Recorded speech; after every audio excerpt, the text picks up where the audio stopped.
할렐루야. 한 주간 편안하셨어요? 이제는 날씨가 완연히 더워져 가는데요. 우리 서로 인사 나누시죠. 건강하십시오. 이 시간 은혜 많이 받으십시오.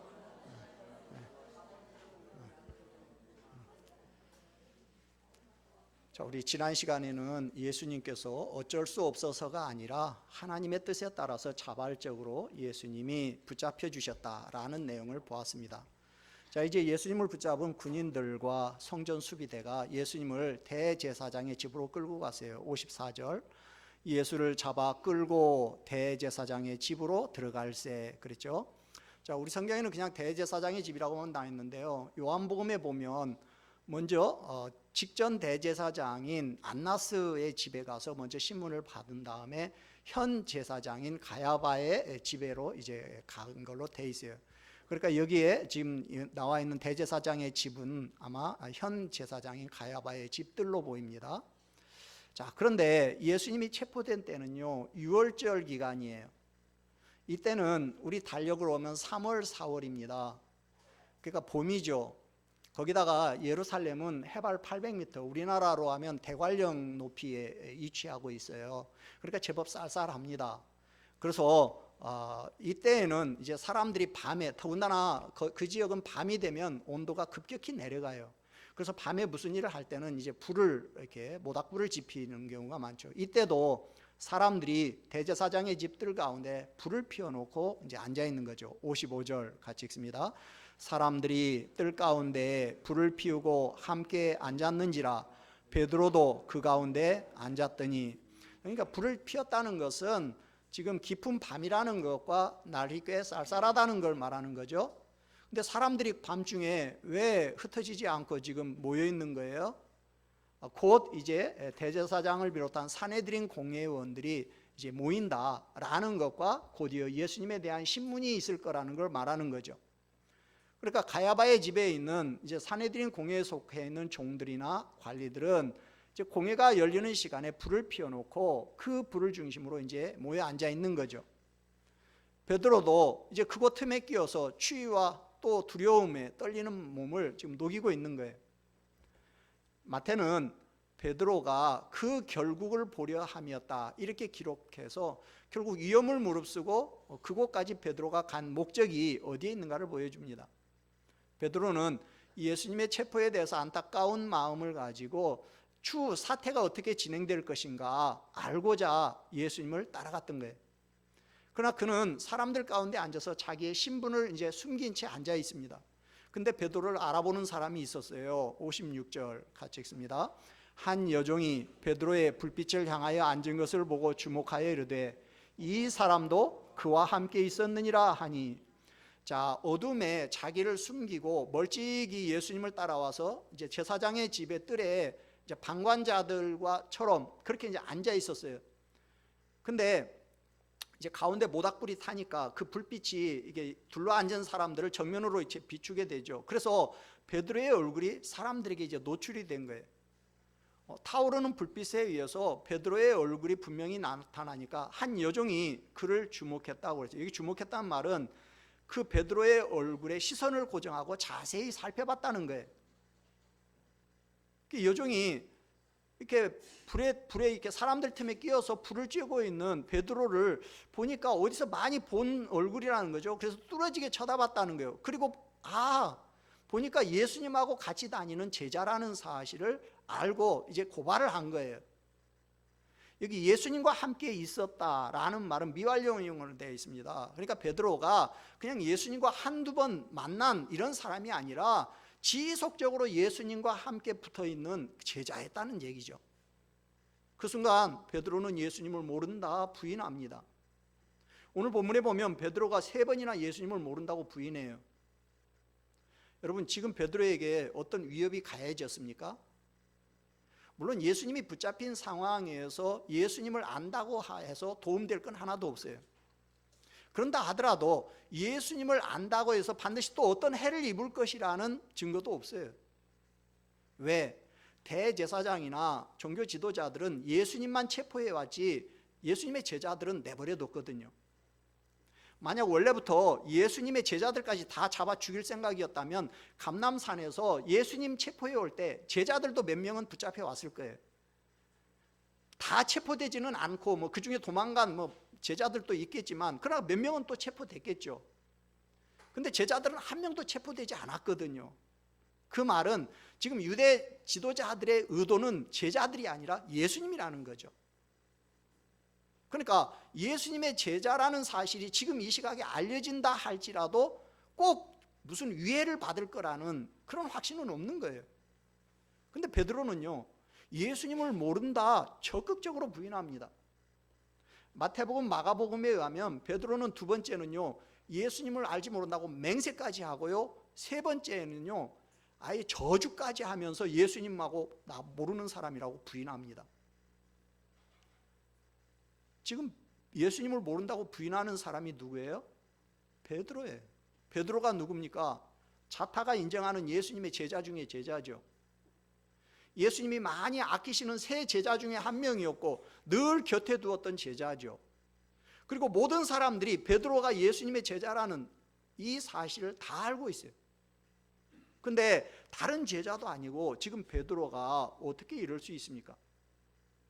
혹시 다른 제자들은 모른다 하도 베드로는 예수님 모른다고 부인하면 안 되는 사람이죠. 예수님을 자기도 제일 제자 중에 많이 사랑한다고 자기도 확신하고 있고 또 예수님으로부터도 그렇게 사랑을 받았던 제자가 어떻게 이렇게 무너질 수 있습니까? 베드로가 왜 무너졌어요? 베드로의 무너진 모습을 통해서 오늘 주님은 오늘 우리에게 무엇을 지금 말씀하고 싶은 거예요? 지금 베드로가 예수님을 부인했다라는 말을 우리는 주의 깊게 봐야 해요. 자, 예수님을 모른다 이 말이 무슨 말입니까? 베드로 속에 있는 지금 예수님에 대한 부정입니까? 아니면 자기 위기를 극복하기 위한 수단입니까? 자, 여기서 부인이라는 말은 정말 주님 모른다고 부정하는 거예요. 부인하는 말이에요. 나 진짜 예수님 모른다. 나 진짜 저 사람하고 아무 상관없다. 그 말이에요. 베드로가 예수님을 부인했다는 것은 그 순간 베드로는 예수님과의 단절을 지금 선언하고 있는 거예요. 위기를 모면하기 위한 부인이 아니고요. 그 순간 저 사람하고 나하고는 아무 관계가 없습니다. 저분하고 나는 끝입니다. 그런 말이에요. 나는 예수님과 아는 사이 맞아. 근데 지금부터는 아니야. 이제부터는 끝이야. 이 시간부터 나는 저분하고는 끝이야. 나 이제부터 저분하고 모르는 사이로 살 것이니까 나 더 이상 건드리지 마. 지금 이게 베드로의 부인이에요. 왜 베드로는 이 순간 주님과 단절을 선언하는 이런 엄청난 지금 부인을 하고 있을까요? 베드로의 부인 속에 숨겨진 속사정이 뭘까요? 지금 베드로가 예수님을 부인했다는 것은 베드로 속에 예수님으로 충만해 있지 않다는 거예요. 사람에 따라서는 지금 베드로 속에 예수님이 안 계신다 이렇게 말하는 사람들도 있어요. 그러나 제가 볼 때 그것까지는 아니에요. 주는 그리스도시요 살아계신 하나님의 아들이라는 신앙 고백을 한 베드로가 아직 구원받지 못했다 이렇게 말할 수는 없어요. 더군다나 요한복음에 보면 최후의 만찬 때 예수님이 제자들의 발을 씻겨주시거든요. 그때 베드로가 그러면 나 발만이 아니라 머리도 씻겨주고 손도 씻겨달라고 이렇게 나와요. 그때 예수님이 말씀하셨어요. 이미 목욕한 자는 발밖에 씻을 필요가 없다. 온 몸이 깨끗하다. 그러나 다는 아니다. 이렇게 말씀하셨거든요. 그러니까 여기서 지금 예수님은 가룟 유다를 제외한 나머지 제자들은 이미 목욕한 자라고 하셨어요. 여기서 목욕을 했다, 온몸이 깨끗하다. 그 이야기는 중생받은 자라는 거죠. 그러니까 지금 베드로는 구원을 못 받았다 이렇게 우리가 말할 수는 없어요. 베드로 속에 예수님이 안 계신다 이렇게 말할 수는 없어요. 그러나 베드로는 예수님으로 충만해 있지는 못한 거예요. 성령 충만은 곧 예수님 충만이에요. 지금 베드로는 성령 충만하지 못한 거예요. 예수님은 그 사실을 아셨어요. 그래서 예수님은 네가 지금 그 상태에서는 나를 3번 부인할 거다. 그러니까 너 그렇게 되지 않도록 깨어 기도하라 그러셨어요. 내 안에 정말로 예수님이 충만하면 어떤 경우에도 나 예수님 모른다라고 부인할 수는 없어요. 위기를 모면하기 위해서 주님을 부인할 수는 없는 거죠. 베드로는 입으로는 큰 소리 빵빵 치고 있었지만 실제 베드로 속에는 주님으로 충만해 있지 않았던 거예요. 성령 충만한 사람은 위기나 위협 앞에서 절대 주님 부인하지 않습니다. 순간적인 위기를 모면하기 위해서 주님과의 단절을 선언할 만큼 극단적으로 주님에게 불신앙적인 그런 행동을 하지는 않아요. 신앙은요, 위기 앞에서 절대로 속일 수 없어요. 오늘 주님은 베드로의 신앙이 어떤 상태에 있는가, 베드로의 신앙의 모습을 지금 여실히 드러내고 있어요. 오늘 본문은 예수님으로 충만해 있지 않은 베드로의 모습을 우리에게 보여주고 있습니다. 첫째는요, 베드로는 예수님을 멀찍이서 따랐어요. 54절 같이 읽죠. 예수를 잡아 끌고 대제사장의 집으로 들어갈새 멀찍이 따라갔다는 얘기는 다른 사람들 눈에 베드로가 예수님을 지금 따라간다는 사실이 드러나지 않을 정도로 먼 거리를 두고 예수님과 아무 관계없는 사람같이 따라갔다는 얘기예요. 그러니까 처음에 예수님이 체포되는 현장에서는요, 도망갔어요. 근데 예수님이 어떻게 될 것인가 궁금한 거죠. 그래서 발걸음을 돌이켜서 다시 예수님을 따라간 거예요. 근데 거리를 상당히 두고 예수님과 아무 상관없는 사람인 것처럼, 구경꾼인 것처럼 따라간 거예요.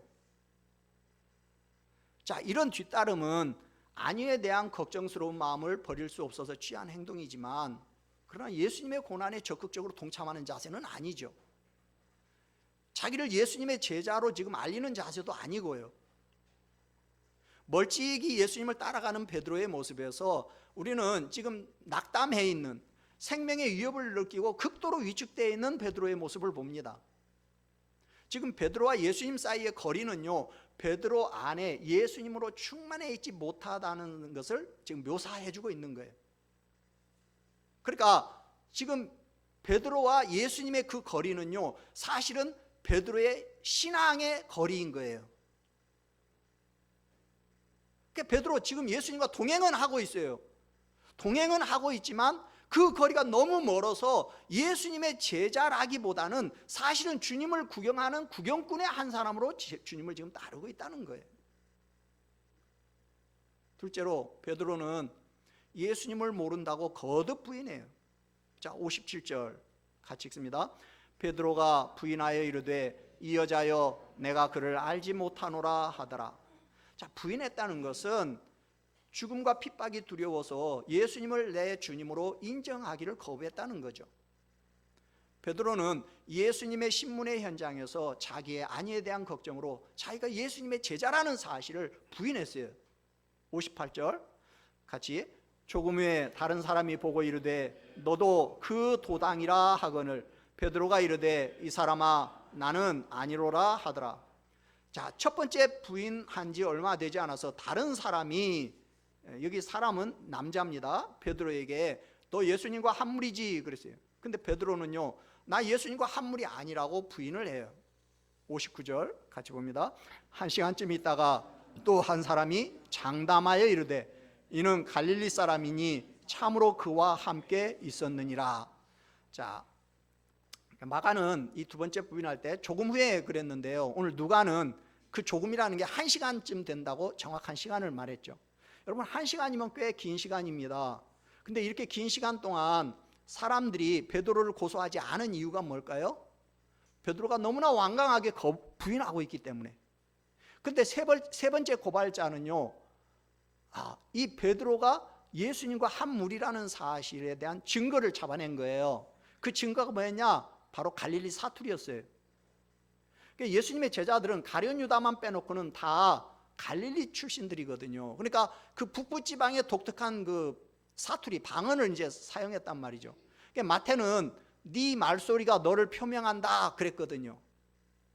그러니까 베드로가 갈릴리 지역의 방언을 사용한다라는 사실을 이 사람이 확신을 갖고 너 갈릴리 사람이야, 그렇죠? 여기 장담했다 그 이야기는 증거에 근거해서 확신을 가졌고 주장했다는 얘기예요.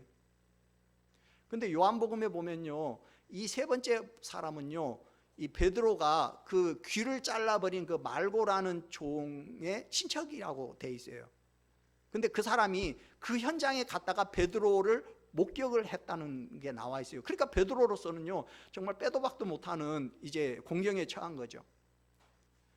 지금 대제사장 집들에 모여 있는 사람들은 베드로에게 너 예수님 제자지 이렇게 3번에 걸쳐서 따지거든요.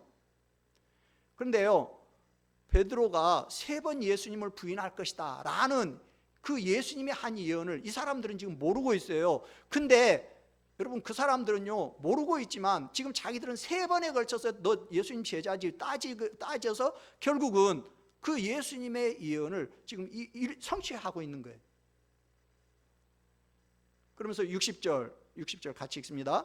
베드로가 이르되 이 사람아 나는 네가 하는 말을 알지 못하노라고 아직 말하고 있을 때에 닭이 곧 울더라.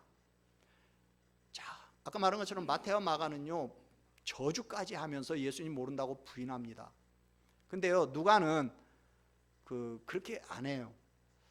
지금 여러분 이제 이 사복음서에 다 기록이 되어 있거든요. 예수님 부인하는 베드로가. 근데요 마태복음하고 마가복음은요 베드로가 예수님을 부인하는 장면을 점층법으로 이렇게 기록을 해놨어요. 그래서요 처음에는요 이제 여종이 고발을 하는데 나 네가 무슨 말 하는지 못 알아듣겠다 이렇게 부인하는 모습으로 기록을 해놨어요. 그리고 두 번째는요 나 예수님 알지 못해 이렇게 이제 부인을 해요. 그리고 세 번째는요 저주하고 맹세하면서까지 예수님을 모른다고 아주 필사적으로 부인하는, 그러니까 점점점 이렇게 강하게 부인을 하는 모습으로 기록을 해놨어요. 근데 반대로요 누가는요 점강법 점점점 약하게 이렇게 부인하는 것으로 이렇게 기록을 해놨어요. 그러니까 아까 처음에는 우리 아까 본 것처럼 처음에는요 나 예수님 뭐예요? 몰라 직접적으로 부인합니다. 두 번째는요 나 예수님 따라다니는 사람 아니야 이렇게 부인하고, 세 번째는요 나 네가 하는 말 뭔 말인지 모르겠다.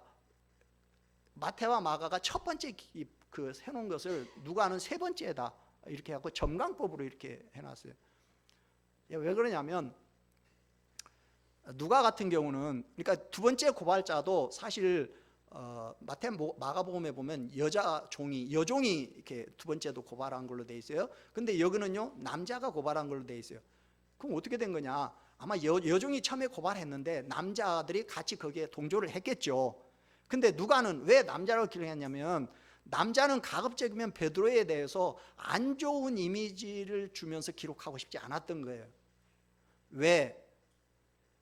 누가복음을 받아보는 독자들은 누구였냐면 아직 신앙의 연륜이 낮은 이방인들이었어요. 이방인 성도들이에요.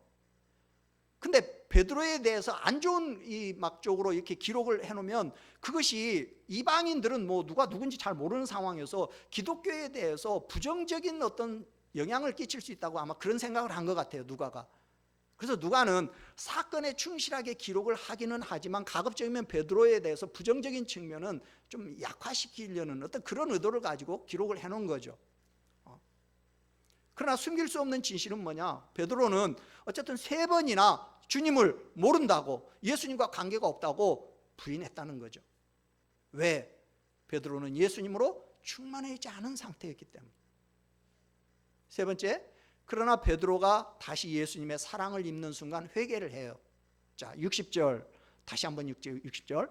베드로가 이르되 이 사람아 나는 내가 하는 말을 알지 못하노라고 아직 말하고 있을 때에 닭이 곧 울더라.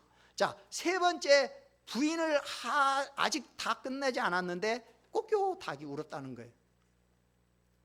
마태하고 마가는요, 누가는요, 지금 우리 누가복음에도요 한 번 이렇게 닭이 운 걸로 나오는데 마가복음에 보면요 닭이 2번 운 걸로 나와요. 그리고 예수님께서도 마가에게는요 네가 닭이 2번 울기 전에 3번 부인한다고 그렇게 예수님이 말씀하신 걸로 나와 있어요. 그럼 뭐가 맞냐? 마가가 맞을 겁니다. 왜? 마가가 누구냐면 거의 베드로의 아들과 같은 제자예요. 그러니까 마가는요 베드로에게서 직접 들은 거야.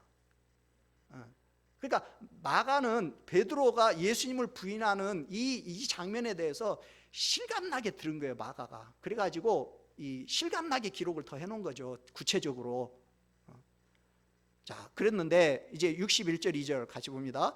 주께서 돌이켜 베드로를 보시니 베드로가 주의 말씀 곧 오늘 다 굴기 전에 내가 3번 나를 부인하리라 하심이 생각나서 밖에 나가서 심히 통곡하니라.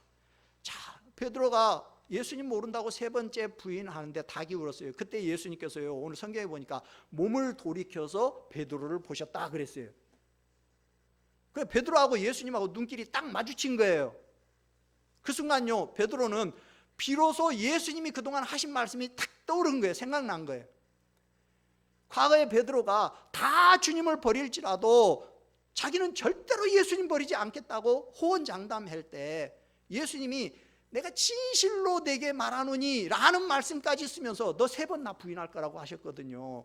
그 생각이 지금 베드로의 뇌리를 탁 스친 거예요.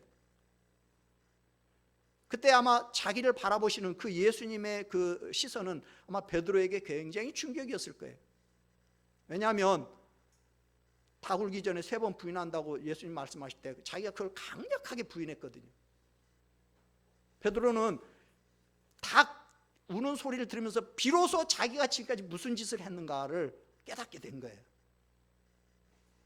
이렇게 하나님은 우리 주위에서 일어나는 사건들, 그냥 닭 우는 소리 하나까지도요, 그런 어떤 환경을 통해서도 하나님이 말씀하고자 하시는 뜻을 우리로 하여금 깨닫게 해주셔요.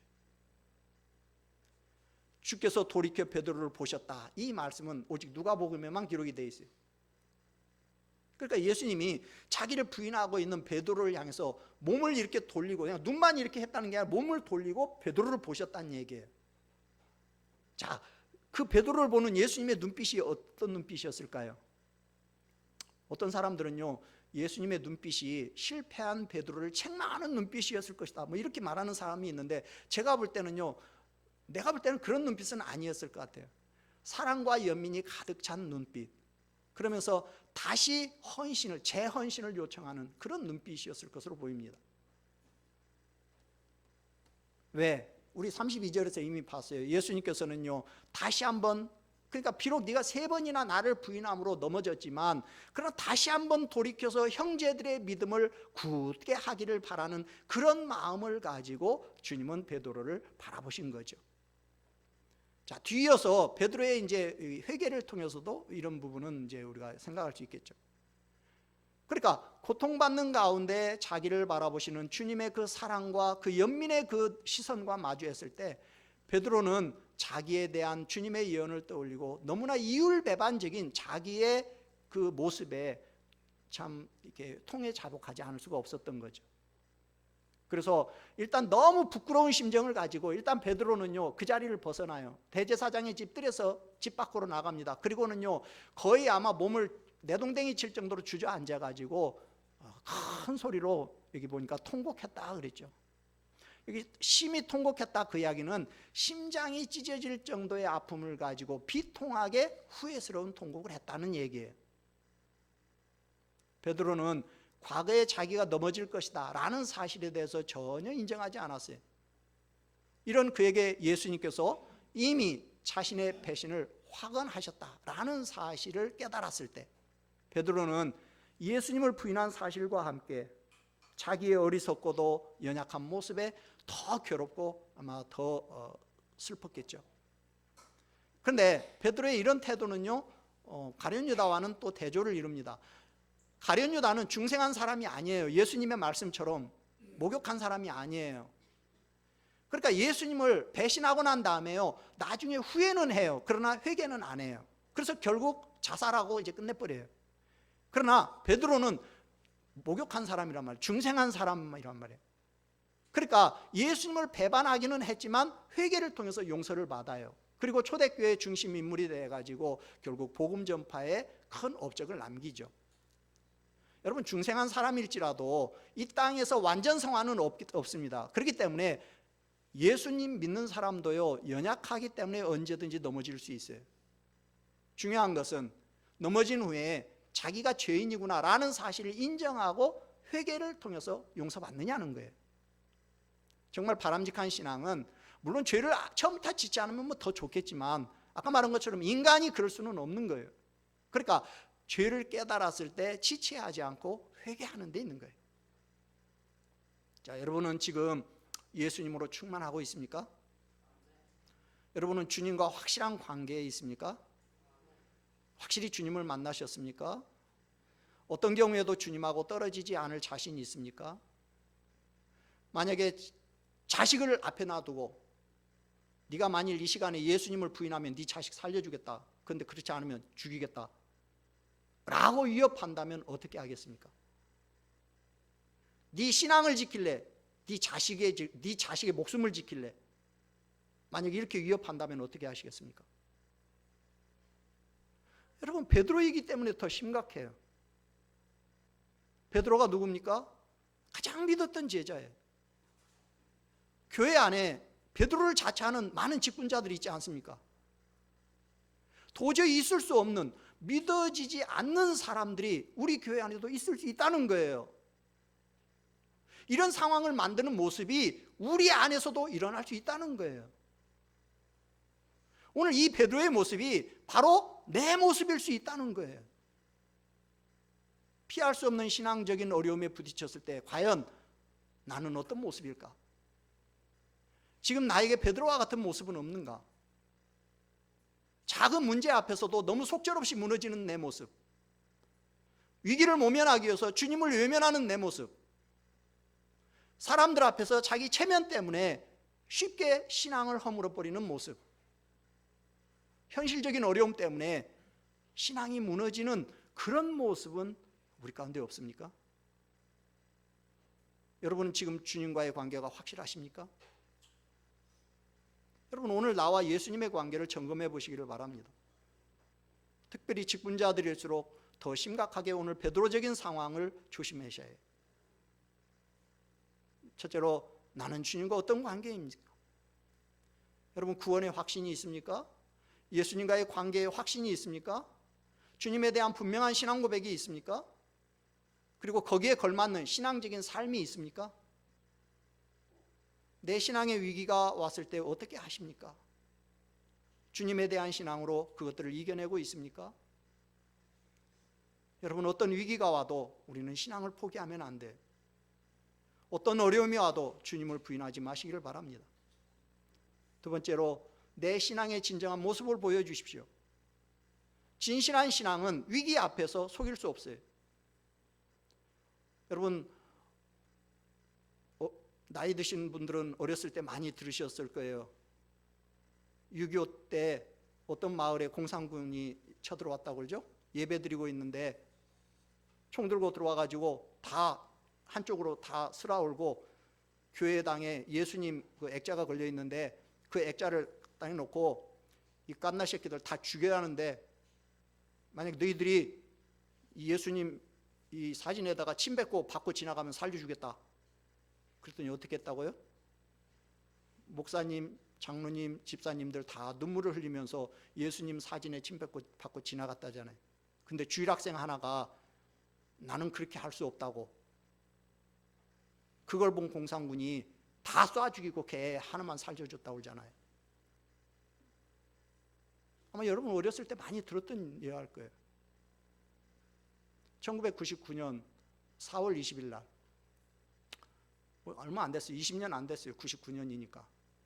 미국 콜로라도주에 있는 리틀턴의 그 콜럼바인 고등학교라는 곳에서 이 2명의 남학생이 총을 들고 가서 900발을 난사를 했어요. 다행인 건 애들이 별로 총솜씨가 없어가지고 학생 12명, 선생님 1명, 13명 죽고 그 다음에 26명이 총상을 입었어요. 근데 그때 그 도서관에서 책 보고 있는 그 버널이라고 하는 그 18살 여학생인데요, 들어와가지고요 총을 딱 겨누면서 너 하나님 믿냐고 물었다잖아요. 얘네들은요 그 뭐라고 합니까? 그 검은 옷 입고 다니면서 하는 그 단이거든요. 걔네들은요 예수 믿는 신앙을 굉장히 싫어하고 오히려 사탄을 믿는 애들이에요. 그리고 히틀러를 이렇게 추종하는 애들인데, 그날도 히틀러 생일이었. 근데요 총 대고요 예수 믿냐고, 하나님 믿냐고 묻는데요, 좀 이따요 믿는다고 빵 쏴서 죽였어요. 머리에다. 트렌치 코트 단원들이에요. 걔네 트렌치 코트 단원들. 걔네들은 나치즘을 이렇게 사로잡혀 있는 애들인데요. 결국 1999년이었으니까 언론에서 20세기의 마지막 순교자라는 별명을 그 여학생한테 이제 붙여줬죠. 여러분, 우리는 어떻습니까? 자, 누군가가 트렌치 단원들은 예수 믿는 사람 싫어한다는 거 그 여학생도 분명히 알았을 거예요. 18살이면 우리로 고3이니까. 하나님 믿냐고 묻는 질문은 이제 사냐 죽냐의 질문인 거죠. 자, 여러분, 전쟁터와 같은 그런 숨막히는 순간에 나 하나님 믿는다고 여러분 자신 있게 말할 수 있습니까? 캐시 버널이죠. 캐시 버널과 같이 생명까지 내던질 수 있습니까? 혹시 우리는 협박과 해유와 조롱에 예수님 배반하고 있지 않습니까? 식사할 때 내가 식사기도 하는 모습이 다른 사람들의 눈에 보이는 것까지 부끄러워하고 있지는 않습니까? 영원한 생명주이신 예수님을 찬양하는 것과 나의 이익을 맞바꾸는 빅딜을 너무너무 자주 하고 있지 않습니까? 여러분, 무시무시한 총뿌리 앞에서도 타협하지 않은 이 작은 소녀의 죽음은 너무나 자주 세상과 타협하고 스스럼 없이 사단에게 굴복하는 우리의 모습을 다시 보게 합니다. 내가 진실된 신앙을 가지고 있다면 순간적인 위기를 모면하기 위해서 주님과 단절을 선언할 만큼 그런 불신앙적인 행동을 할 수는 없어요. 주님과 관계가 분명한 사람, 예수님이 충만한 사람은 어떤 형편, 어떤 처지, 어떤 환경에서도 끝까지 주님을 부인할 수는 없는 거예요. 세 번째, 여러분, 주님을 가까이에서 따르십시오.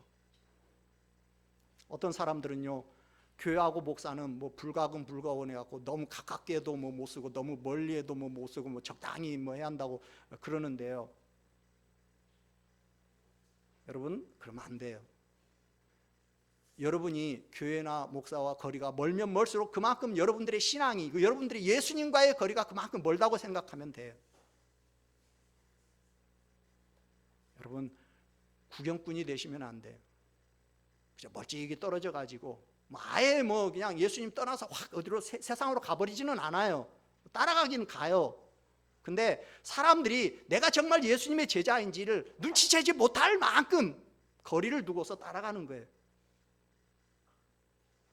여러분, 그러시면 안 돼요. 그러면 오늘 베드로처럼 될 수 있는 거죠. 여러분, 네 번째, 매일매일 주님과의 관계를 점검하십시오. 내가 주님과의 관계가 튼튼하게 연결되어 있는지, 아니면 어딘가 지금 그 선이 단절되어 있지는 않는지, 끊어져 있는 부분이 있다면 오늘 이 시간 여러분 다시 연결시키셔야 해요. 매일매일 내 신앙의 안전점검을 하시기를 바랍니다. 정말 주님과의 관계가 잘 연결되어 있는 사람은 어떤 위기가 와도 변하지 않아요. 여러분, 말씀을 정리하면서 여러분, 목숨을 위한 거짓보다는 진리를 위한 순교를 선택하십시오. 여러분, 이런 고백을 하십시오. 이번 한 주간 동안. 자, 여러분 따라해 보세요. 나 하나님 믿습니다. 나는 어떤 고난이 와도 예수님 절대 부인하지 않겠습니다. 무슨 일이 있어도 신앙을 포기하지 않겠습니다. 어떤 경우에도 주님을 떠나지 않겠습니다. 이번 한 주 예수님 가까이에서 따라다니고 동행하면서 여러분 끝까지 믿음으로 승리하는 그런 한 주간이 될 수 있기를 주님의 이름으로 축원합니다. 아멘. 우리 찬송 290장 찬송 부르고 우리 하나님 앞에 기도하겠습니다.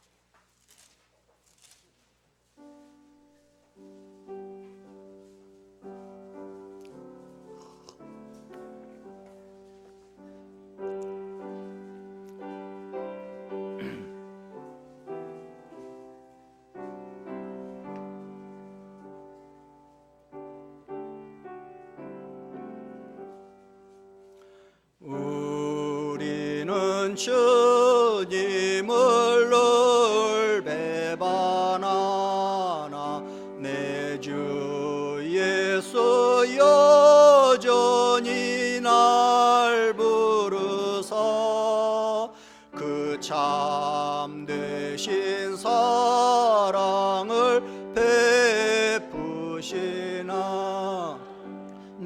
내 형제여 주님을 곧 따르라.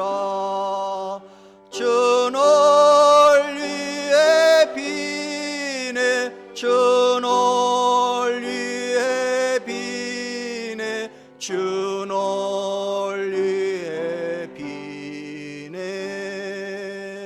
항상 비신 주께서 풍성한 은혜를 내려 내 영혼이 나날이 복받으니 주 예수를 너희도 구주로 섬겨 곧 따르면 풍성한 복 받겠네. 주 논리의 비네 주 논리의 비네 주 논리 비네 항상 비시네. 무거운 짐 지고 애타는 인생 주 예수께 돌아와 곧 쉬어라. 내 주 예수 너희를 돌보실 때에 참 복락과 안위가 넘치겠네. 주 논리의 비네 주 논리의 비네 주 논리의 비네 항상 비시네. 기도하겠습니다. 주님을 위해 죽을지언정 주님을 배반하지 않겠다고 큰소리치던 베드로가 막상 위기 상황이 오니까 3번이나 나 주님과 관계없다고 부인했습니다. 베드로가 주님을 모른다고 저주까지 하면서 부인할 때 그 소리를 들으시는 주님의 마음이 어땠을까요? 우리는 늘 주님을 배반하나 그러나 주님은 여전히 나를 부르시고 참되신 사랑을 베풀어 주십니다. 그 사랑이 베드로를 다시 베드로로 만들었고 그 사랑이 오늘 우리가 주님을 따르게 만들고 있는 거죠. 오늘도 주님은 나를 위해서 기도하십니다. 여러분, 이 주님의 기도가 헛되지 않기를 위해서 기도하시기를 바랍니다. 제2의 베드로가 되지 않기를 위해서, 주님의 마음에 다시 못을 박는 일을 하지 않기를 위해서 오늘 이 시간 우리 같이 함께 결단하며 기도하기를 원합니다. 할렐루야. 좋으신 아버지 하나님, 은혜와 사랑을 감사합니다. 하나님, 오늘 베드로의 모습을 보면서 아버지여, 정말 베드로 나쁜 놈이라고 우리가 욕하기 전에 하나님, 오늘 베드로의 그 모습이 내 모습은 아닌지 먼저 우리 자신을 돌아보기를 원합니다.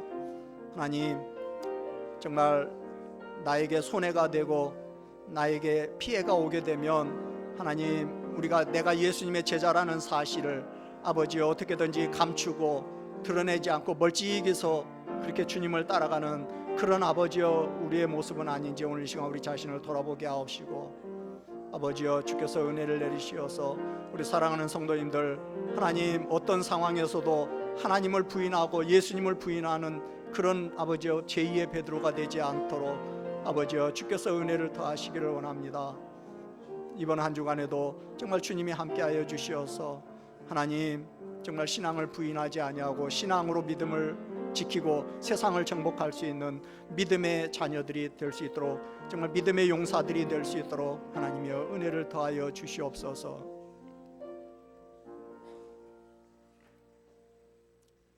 하나님 아버지, 주님을 모른다고, 나 주님과 아무 관계없는 사람이라고 주님을 3번이나 부인할 때 주님의 마음이 얼마나 아프셨습니까? 오늘 우리의 삶에서 우리도 베드로와 똑같은 죄를 지으면서 우리가 살고 있지 않는지 돌아봅니다. 예수님을 주님으로 인정하면 나에게 손해가 될 때, 나 예수님과 관계없는 사람이야 라고 주님을 부인하지 않게 하여 주시옵소서.